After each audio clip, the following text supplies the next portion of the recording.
बड़ी खबर यह भी है कि जम्मू कश्मीर बैंक की तरफ से जो रोशनी एक्ट के बाद जो कुछ मामलात हुए हैं, यानी जब फहरिस्त जारी की गई है तो इसके बाद रोशनी फाइनेंसिंग स्कीम जो है वो बैंक ने वापस ले ली। जम्मू कश्मीर ने एक और फैसला किया है रोशनी एक्ट के हवाले से। जे&के बैंक ने रोशनी फाइनेंसिंग स्कीम जो है वो वापस ले ली है और कर्ज लेने वालों से नई सिक्योरिटी तलब करने की यूनिटी को हिदायत भी जारी की है। बैंक हुकाम ने सर्कुलर इस हवाले से जारी किया है कि जिन्होंने इस स्कीम के तहत जो है कर्जा लिया है, बैंक से उनके लिए एक नया सर्कुलर जारी किया है। हमारे साथ सैयद तजम्मुल बराह रास्त श्रीनगर से हैं। सैयद तजम्मुल, ये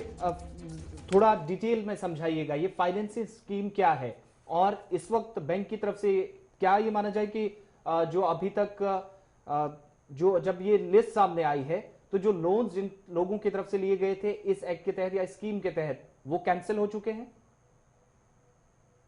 आसिफ और गवर कुछ है, देखिए मैं आपको तफसील में समझाऊं कि लोन स्कीम और ये कर्जा हासिल कैसे किया जा सकता है। जम्मू कश्मीर में जो एक मॉर्टगेज लोन लिया जाता है, जब आप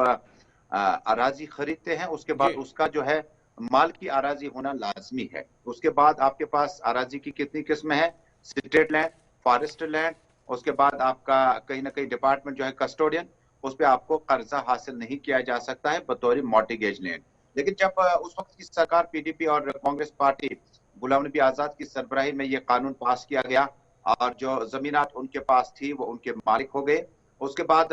बैंक को डायरेक्शंस दी गई, उस वक्त चीफ एग्जीक्यूटिव ऑफिसर जो थे उनको डायरेक्शंस दी गई कि इस बैंक के डॉक्यूमेंट सरेंडर करके इस पे कर्जा हासिल किया जा सकता है, ताकि अगर आपने 10 मरले आपके पास मालिकाना हुकूक के रहे, एक केनाल का रहा, तो उस पर आप मकान बना सकते हैं ताकि आपका घर तामीर हो सके। लेकिन उसके बाद जब आसिफ आपने लगातार देखा कि गुज़श्ता कई दिनों से रोशनी एक्ट में न सिर्फ सियासतदानों, ब्यूरोक्रेटों और पुलिस अफसरों के भी नाम आए कि किन किन ने, हालांकि नाम लेने का मतलब ये नहीं कि लैंड ग्रैबिंग में मुलविस है, नाम लेने का मतलब है कि इन लोगों ने इस स्कीम का इस्तेफादा किया, इन लोगों ने इस अंधेरे से निकलकर रोशनी का फायदा उठाया। उसके बाद पैसा वापस नहीं दिया, वो एक मामला है। 75 करोड़ टोटल अभी तक आए हुए हैं, जो एक या दो प्लाट की ही कीमत हो सकती है। लेकिन उसके बाद जो जम्मू कश्मीर बैंक के एग्जीक्यूटिव ने यह फैसला किया, रोशनी एक्ट के तहत जो जमीनात आपने हासिल किए हैं उसके डॉक्यूमेंट्स आपने सरेंडर किए हैं जम्मू कश्मीर बैंक की उस विंग के पास जहां से आपका मॉर्टगेज लोन सेक्शन होता है, अब उस लोन को रद्द कर दिया गया, अब उस डॉक्यूमेंटेशन को खत्म कर दिया गया। अब आपने नए डॉक्यूमेंट, जिस तरह से गवर कुछ ऐसा बता रहे थे, नए डॉक्यूमेंट्स लाने होंगे। यानी आपके पास और क्या प्रॉपर्टी है, कहां पर आपकी और प्रॉपर्टी है, एक चीज यहाँ क्लियर तो नहीं है कि जो सीबीआई की तरफ से कार्रवाई थी, यानी बैंक से हटकर जो कार्रवाई इस मामले में हो रही है, अब जिन लोगों ने लोन लिया है उनको दोबारा डॉक्यूमेंट्स देने हैं, आपके कहने का ये मतलब, और बैंक का क्या दखल होगा इसमें?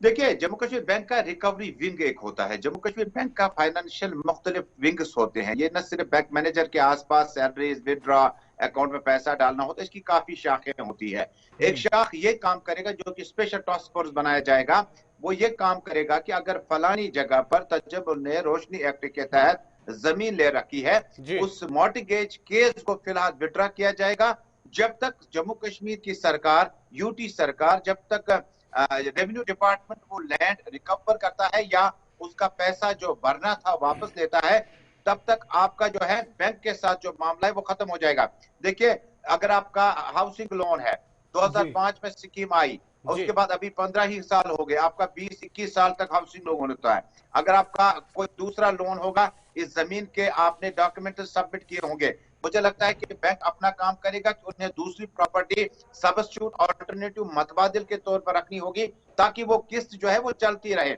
और ईएमआई जो महीने के हैं वो खत्म ना हो जाए। उसके बाद दूसरा एस्पेक्ट होगा, क्या उसके पास हकूक जमीनात के रहेंगे, वो एक अलग डिपार्टमेंट है। वो डिपार्टमेंट जो है वो रेवेन्यू डिपार्टमेंट और मुख्तलिफ एजेंसीज के साथ मिलकर ये मामला सुलझाएगा। लेकिन फाइनेंशियल एस्पेक्ट जो है वो जम्मू कश्मीर बैंक फिलहाल अपनी माली खिदमत जो है रोशनी एक्ट के तहत जो आपकी जमीनात या अराजी है उसको माली असिस्टेंस फिलहाल नहीं मिलेगी। इन शॉर्ट एक चीज बताइएगा, जो सिक्योरिटी दोबारा मांगी गई है उन लोगों से जिनने पहले कर्ज लिया है, इसका क्या मतलब समझा जाए? देखिए, जब तक मामला आपको, चूंकि आप हाई कोर्ट भी जा सकते हैं, आप सुप्रीम कोर्ट भी जा सकते हैं। रोशनी एक्ट अगर उस वक्त की काबीना ने मंजूर किया, आज की जो काबीना मौजूद नहीं है, यूटी सरकार किस तनाजुर में फैसला करती है, एक तो उस मामले में। जो दूसरा मामला ये होगा کہ یہ لینڈ ریکوگنائزڈ اور رجسٹرڈ نہیں ہے. یعنی جب جے کے بینک کوئی معاملہ مارٹگیج لون ٹرن ڈاؤن آپ کی فائل ہو جاتی ہے ٹیکنیکل ٹرم یوز کرتے ہوئے, اگر آپ کا لون سینکشن ہو کے بھی آپ کے ای ایم آئی کاٹنے کے باوجود بھی آپ کو پیسہ نہیں دیا جاتا ہے, اس کا غالب مطلب ہوا کہ آپ کا لینڈ رجسٹرڈ نہیں ہے, آپ کے ڈاکیومنٹس ریکوگنائزڈ نہیں ہے. جب تک ری ویریفائی اور موڈیفائی آرڈر نہیں ہوتے تب تک فی الحال جموں کشمیر بینک اور جو روشنی اسکیم کے تحت آپ کی زمینات ہے اس کا رشتہ اندرونی طور پر اقتصادی طور پر ختم ہو گیا. بہت بہت شکریہ تفصیلات فراہم کرنے کے لیے اور ڈیٹیل سے, کیونکہ بڑا معاملہ تھا اور کچھ لوگوں نے لونز لیے تھے اسکیم کے تحت, ان لوگوں کو کیا کچھ کہا گیا, سیکیورٹی کا کیا کنسرن تھا وہ بھی آپ کو بتا دیا سید تجمل نے تفصیلات کے ساتھ.